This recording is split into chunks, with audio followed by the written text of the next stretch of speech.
డిఐజీలు మీ వాళ్ళని వేసుకున్నారు, ఎస్పీలు గత్యంతరం లేక మీకు ఊడిగం కాస్తా ఉన్నారు.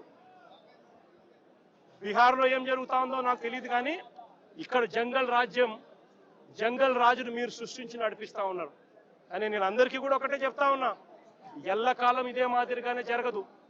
2 ఏళ్ళు కన్ను మూసుకుంటే అయిపోయింది, మరో 3 ఏళ్ళు కూడా కన్ను మూసుకుని కన్ను తెరిచేసరికి మరో 3 ఏళ్ళు కూడా అయిపోతుంది. ఆ తర్వాత వచ్చేది మాత్రం మా ప్రభుత్వం అని చెప్పి కూడా ప్రతి ఒక్కరికి కూడా ఈ సందర్భంగా కూడా చెప్తా ఉన్నా.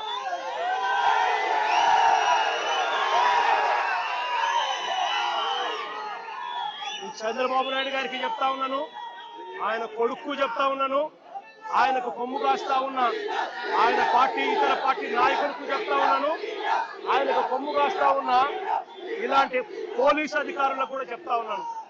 ఎల్లకాలం ఇలా అన్యాయం చేస్తా ఉంటే మాత్రం ఎప్పుడు కూడా దేవుడు చూస్తూ ఊరుకోవడాన్ని మాత్రం గుర్తుపెట్టుకోండి. ఖచ్చితంగా మీకు మొట్టికాయలు పడతాయి. రేపు పొద్దున మా ప్రభుత్వం వచ్చిన తర్వాత వీటి అన్నిటి మీద కూడా ఎంక్వైరీలు వేస్తాము, వడ్డీతో సహా చెల్లిస్తారు అని కూడా ఈ సందర్భంగా అందరికీ కూడా చెప్తా ఉన్నాం.